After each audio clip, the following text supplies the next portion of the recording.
Hi, this is your old PTA membership pal, Paul Geller, coming to you from the House Chamber in Annapolis, Maryland, with the delegate tote board right over there, with some just words of advice and guidance for you as a PTA leader.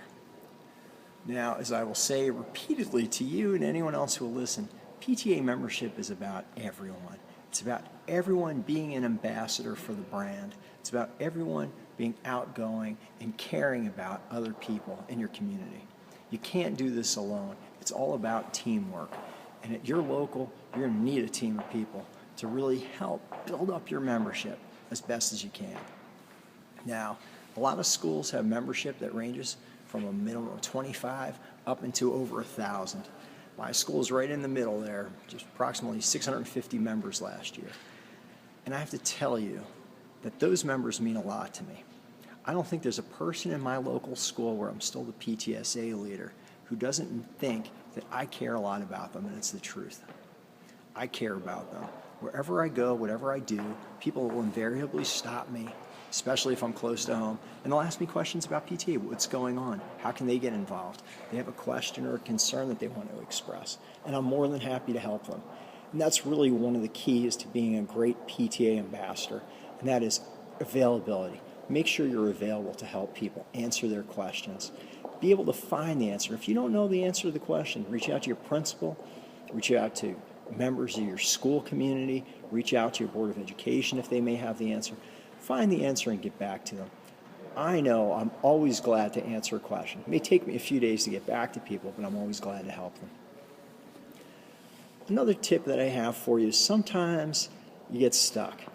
People will ask you something that's so outrageous or far-fetched, you don't know how to respond. Trust me, I have been there multiple times, as pretty much every other PTSA leader out there. Now, I find it helps to divide these into categories. One of the categories that I like to get is the catch-all category. This is for somebody who comes up to you, say, and they have a home-based business, let's say making wicks for candles, and they want to sell the wicks as a PTA fundraiser. Now, because many of us have many families who sell many products in their lives, it would be almost impossible to let everyone sell every product as a fundraiser at every PTA meeting. It would turn into a giant bazaar. And while there's nothing wrong with that, the real purpose of PTA is to convey news of what's happening in the school and what's happening in the community back to your members and vice versa, getting input from your members to take back to your principal, your Board of Education, your county council, whoever it is. It's really being a conduit for information. And I got this advice a long time ago, and I thought it was great. Usually about once every year and a half, I get a call from a parent who does have wicks that they want to sell or something like that. And what I tell them is this: if you're interested in doing something like this, which is a fundraiser, which we greatly appreciate in the PTA, why don't you make it a market night? And here's what I'm going to ask you to do. Write up a one-page flyer and invite everyone who has a home-based business or a local business who'd like to participate in a market night. We'll work with the principal to reserve a room for you in the school, and on a special night set aside just for y'all, you can have a market night where you can talk about your business, you can talk about the opportunities that you have, the fundraising that you want to do for the school, whatever. And I found that this is a very good idea. But the funny thing was, the person who told me this said, and I'm going to paraphrase it a bit, she said it's important to give people the opportunity to do this because you don't want to shut them down, which is absolutely the case. And she said it's also important for you not to take every single burden of every single idea that's given to you on yourself. Make sure that people are delegated these tasks. And what I always do is I say to the person, why don't you create this, why don't you run with this, and we will guide you as need be. Well, I've done this now 3 times, and no one's ever taken us up on it. No one's ever gone through with having the market day. But it was an important lesson about delegating authority and delegation. I mean, you may say, well, what does this have to do with membership? The more members you get, chances are the more vesting people will feel, and that's a very good thing. But you also don't want to run yourself ragged.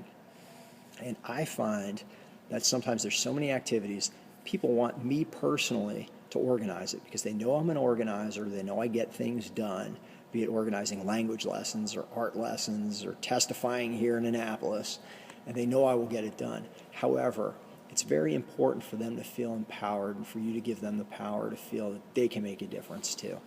So you really have to let people go and do the right thing. And you can guide them. You can say, here are the parameters, here's the expense that we have written into the budget for your event. Here's some tips, here's some ideas of what you can do. But it's important to let people run with their own ideas. One of the most glaring examples of someone asking me for something really unusual was a couple of years ago. In all sincerity, a very nice parent who I'm very fond of came up to me and said to me, "Paul, we really could use your help. We want to have German lessons in our school." And I thought, well, okay, we've got Spanish and French and Chinese lessons, so why not German lessons? I said, sure, why don't you go talk to this language program that I work with and see if they can do it. They said, no, we want you to arrange it. I said, well, I'm honored.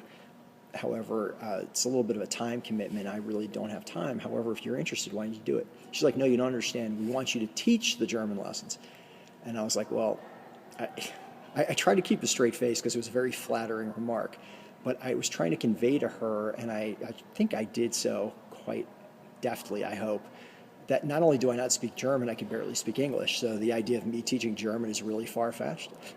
So I basically told her, look, if she could find a good German teacher, I would help her try to organize the program based on what I'd done for our other 3 language programs. But that's a badge of honor. When people come to you and think that you can just arrange the impossible, you should really take that to heart and realize that people are looking up to you, be it as a PTA leader, a membership leader, or what have you in your school. And try your best to do right by them.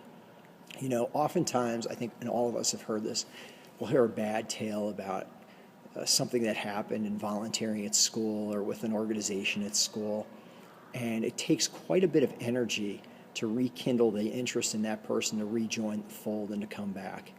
It's like what that old adage about an ounce of prevention is worth a pound of cure.